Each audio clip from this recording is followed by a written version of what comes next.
Hey guys, it is time for our next chapter of The Dragons of Blue Land. Let's get ready. I need my glasses today. My eyes are tired again. All right, chapter 4, In the Cave. As the men went about packing up knapsacks and putting out the fire, the dragon carefully crept up the mountain slope. It's a good thing they don't know that the cave does have another entrance, but I wonder if I can squeeze through it. It was the tunnel through which he had gone when he ran away to sit on the cloud. At that time, only he and his 2 younger sisters were small enough to fit into it. Maybe, just maybe, I can still get through, he thought. So he hurried up the dry, rocky slope of the mountain, racing to get to the tunnel before the sun broke over the rim of the desert. I've got to rescue them, he thought frantically. Over the gap between 2 snow-capped peaks, he galloped and then down into the beautiful green alpine meadows into the center of the mountain circle. Here, streams babbled down the slopes to a bottomless lake. Masses of wildflowers, butterfly weed, painted cups, all colors paraded along the brooksides. In the pastures, everywhere, were giant snapdragon plants, looking more like bushes than flowers. But the dragon did not have time to stop and gaze at his beautiful home in the great high mountains of Blue Land. Already the sun was reaching over the horizon, lighting up the sky. And if you don't know what a snapdragon looks like, you should look it up. They're really cool. I think they're beautiful too. Here it is, he panted. Sorry, Paige is laughing at me in the hallway. Here it is, he panted and he dove into a thick clump of snapdragons growing over the entrance to the small tunnel. He had seen the men across the lake guarding the cave with an enormous net.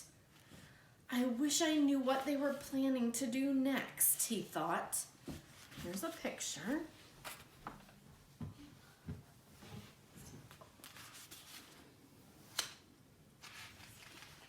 But it's too late now. I'll have to wait until dark.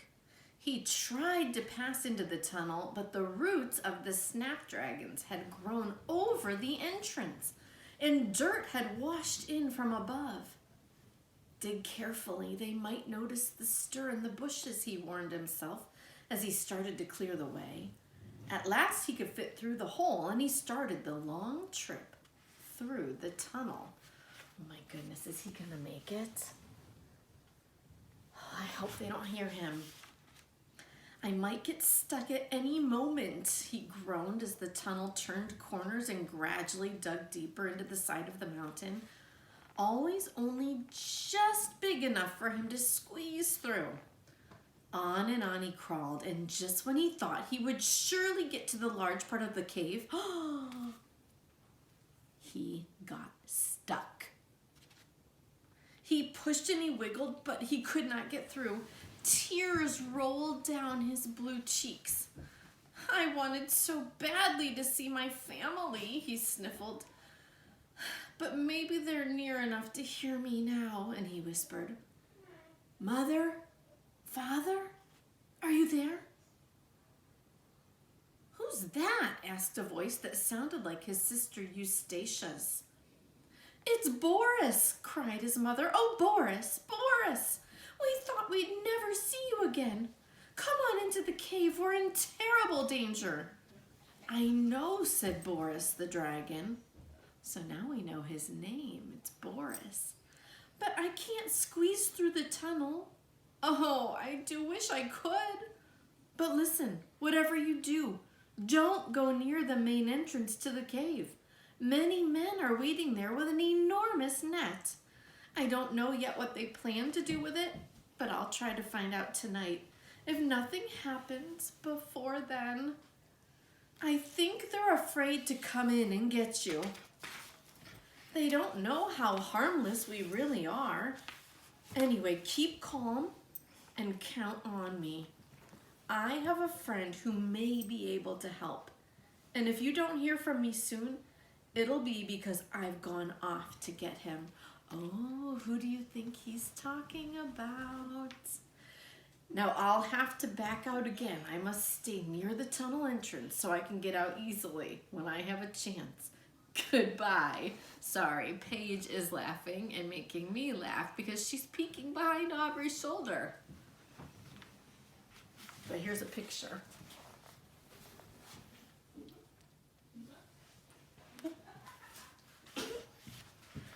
They'll come out when they get hungry enough, said one of the men. Do you hear, Paige? Mm-hmm. But how do you know they won't be fiercer when they're hungry? And they've been trapped for some time, too. Me, I'd rather go after them right now. Go in there after them? Said a third man. Why, we don't even know anything about the cave. Suppose it does have more entrances. The dragons may have already escaped. And what about pitfalls and rock slides? We ought to know more about this cave before we go in. No, the thing to do is to leave 10 men here to guard and send the other 6 to search for entrances and to have a look at the rock formation around here. Good idea, said the man who had come down the mountain to the campfire.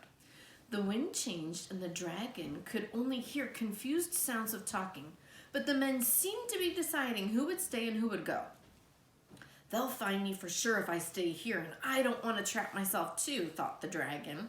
So that's Boris talking. Daylight or no, I'd better fly and get Elmer. He'll know what to do. If we can get back in time. Were you thinking that he was talking about getting Elmer for help? Quickly, he fitted the snapdragon roots over the tunnel hole, arranging them carefully so they wouldn't look newly dug up. Then, keeping close to the ground, he crept through the green meadows and up to the gap between the mountain peaks. He took one last look at the beautiful blue lake surrounded by the green meadows, and he felt quite sure he hadn't been seen. And then he plunged down the rocky slope on the other side. Up in the air he flew, shielded from the eyes of the men by the circle of mountains. Oh, we're leaving this off on a cliffhanger. I am so excited to see what happens next. I hope he gets Elmer and gets back in time. What do you think? Come back tomorrow and we'll find out. Tomorrow is Chapter 5, Back to Nevergreen City. Have a great night, everybody. See you tomorrow.